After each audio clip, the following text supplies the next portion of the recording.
Let's talk how you can help somebody with asthma. Did you know people with asthma eventually get so sick they have to go to the hospital? It's the number one cause of hospitalizations. It's terrible when you can't breathe anymore. The inhalers and pills don't work anymore. You are literally suffocating when everyone else is breathing fine. It's a terrible feeling. Well, now you'll be able to help somebody in ways their doctor can't. It may seem hard, you will be able to help somebody when the asthma specialist can't. How is that possible? Well, the first thing is the medical doctors don't know the cause of asthma or why they're going to be hospitalized. It's always interesting that an asthma specialist doesn't know how to get someone better. This is different from stopping an asthma attack at the hospital. What if there was a treatment that could have been used to prevent your friend from going to the hospital? If that treatment existed, then why is the asthma specialist not telling your friend? I had a problem once that I had someone more knowledgeable help me with. I thought I knew the answer, but since I didn't have the experience dealing with it, I thought somebody with more experience would have a better solution. That makes sense, right?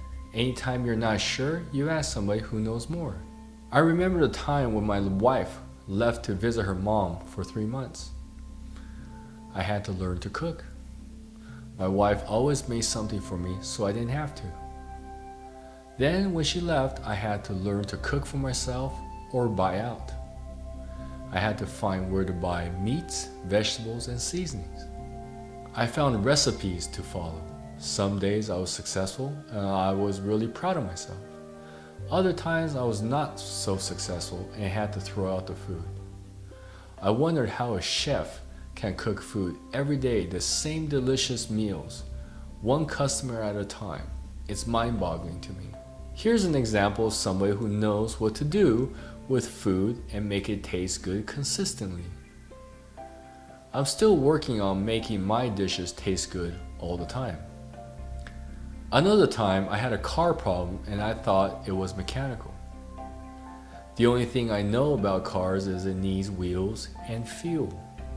I don't know anything about oil changes or how the gas from the back of the car goes into the engine. I don't know how the wheels can turn when the engine pistons go up and down. I still can't figure those things out. So when I had a car problem, I had to go to a mechanic. I hate going to the mechanic because I hate being told something without verifying myself. I end up having to take the mechanic's word and agree to whatever he says. I took my car to the dealer to get checked and they wanted $3,000 to replace something that was leaking. I took it to another mechanic and they said it is leaking, but it's not too bad enough to replace yet. That made me feel better now. I know something leaks. That's okay. I can still drive the car. It's safe. I still don't know what the problem is, but I do know I don't have to fix the car right away, and the car is safe to drive. So that's enough for me. So what does this have to do with asthma? You don't have to know everything about asthma and how the lung works. If the lung doctors don't know, then there's no way for you to know. So you have to find another way to look at the situation. How do you do that? Well, you can ask a different kind of practitioner and get an idea of what else can be done to breathe better. In addition to making sure your airway is not constricted, you also have to clear the airway of mucus. Mucus blocks airflow. So you can be taking asthma medications to prevent airway restrictions, but mucus can build up and cause airflow blocks. This creates the same results. You can't breathe. Mucus in the airways causes another problem that is worse than constricted airways. Mucus covers the inside of lung and slows down oxygen exchange between the air and blood. You can increase inhalers and pills, but it won't eliminate the mucus. If you were to eliminate the mucus, then you will breathe better and can reduce inhaler and pills altogether. Stan came to me with severe breathing problems. He had trouble breathing despite using his inhalers and pills. The doctor said there's nothing that can be done for his condition. Stan ended up in the hospital multiple times last month and was not able to work. He couldn't take a 15-minute shower without needing to sit down and rest.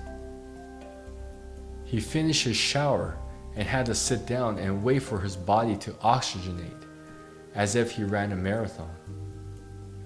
This was what he had to look forward to for the rest of his life, according to his lung doctor. Stan could not walk up the stairs because his body was shut down after taking 5 steps. He needed to walk slowly and hang on to the rails. Stan walked from his home to the car and felt like someone suffocated him. Stan's doctor couldn't figure out what was wrong with him. Stan's doctor also said there's nothing else that can be done for him. Stan had another problem. Since he wasn't able to get enough oxygen, his heart and blood vessels had to work harder. His x-rays showed his heart was bigger than normal. That's a sign the heart is working harder than it has to. His lungs were bigger than they should be. That's another bad sign his lungs were not exchanging oxygen with his blood properly. He had calcifications in his airway.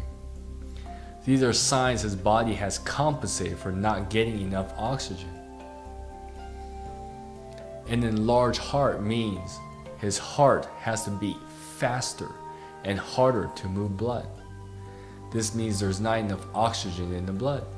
His lungs got bigger because there wasn't enough oxygen going into the blood, so his lungs expanded to increase the amount of oxygen available. He had calcifications in his airway because there was inflammation. Another sign of inflammation was mucus. Stan couldn't breathe because he had inflammation causing airways to constrict. Inflammation caused mucus production, which covered the airways with slime. This blocked oxygen from moving into the blood. His heart had to maintain proper oxygenation, so it had to pump harder and faster. This caused his heart to enlarge. His lungs expanded to increase more oxygen, so his blood has a chance to get oxygen. So what pills does a lung doctor have for Stan? Nothing. What does a lung specialist have that can improve Stan's condition so he can walk out of a shower and put his clothes on so he can go to work? Nothing. What can a lung specialist do to improve Stan's condition so he won't have to go to the hospital? Nothing. So if Stan's lung specialist cannot make his lungs work better, then what would you tell Stan to do? What if it was you who had a breathing problem? What would you do in Stan's situation? What would you do if your doctor's treatment won't allow you to take 15-minute shower without running out of breath? What would you do if you are still ending up in the hospital with the doctor's treatment?